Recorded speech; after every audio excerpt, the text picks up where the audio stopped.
Hai adik-adik, bertemu lagi dengan Ibu Iin, tetap di channel ini ya. Kali ini kita akan belajar tentang peredaran darah pada manusia. Simak video berikut ya, oke? Adik-adik tahu nggak sih apa itu darah? Pasti pernah dengar ya. Nah, darah adalah cairan yang berwarna merah yang ada di dalam tubuh. Mengapa darah berwarna merah? Karena di dalam darah terdapat hemoglobin.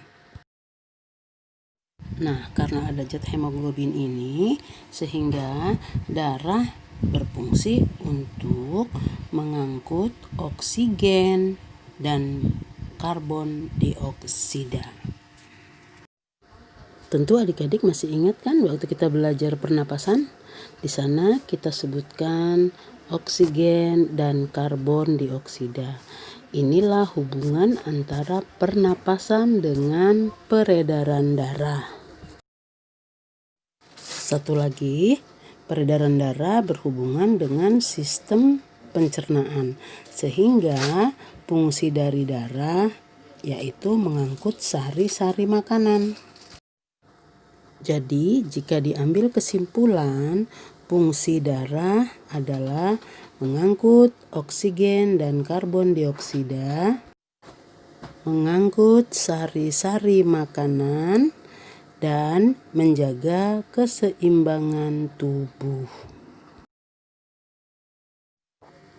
Pada video ini, Ibu akan bahas alat-alat peredaran darah. Yang pertama yaitu jantung, di mana jantung ini berfungsi untuk memompa darah ke seluruh tubuh yang terdiri atas 4 ruang, yaitu serambi kiri, serambi kanan, bilik kiri, dan bilik kanan. Masing-masing antara bagian kiri dengan bagian kanan dibatasi oleh katup yang berfungsi untuk menjaga supaya darah yang mengandung O2 tidak bercampur dengan darah yang mengandung karbon dioksida.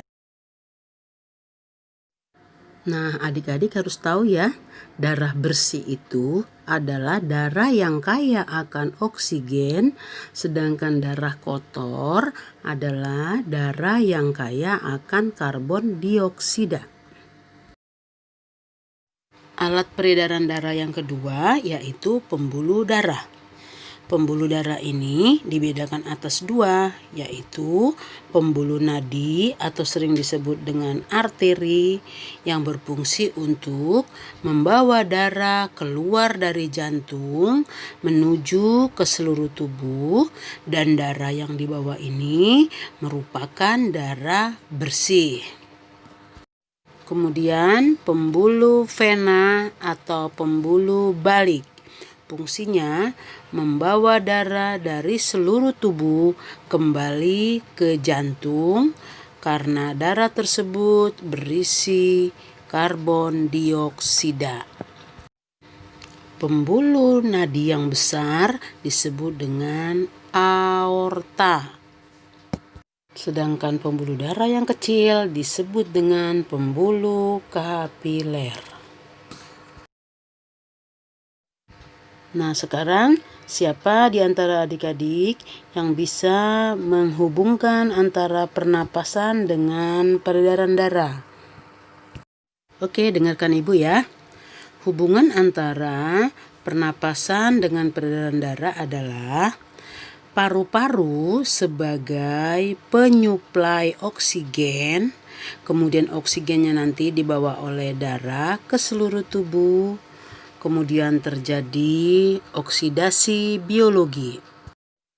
Hasil dari oksidasi biologi ini berupa karbon dioksida yang akan diangkut oleh darah kembali ke jantung. Dari jantung akan dikirim kembali ke paru-paru. Di paru-parulah terjadi pertukaran antara O2 dengan CO2. Nah, itulah hubungan peredaran darah dengan pernapasan. Oke, jelas ya? Baiklah, jika sudah jelas, boleh di-subscribe dan di komen videonya ya. Sampai ketemu di video selanjutnya. Bye-bye.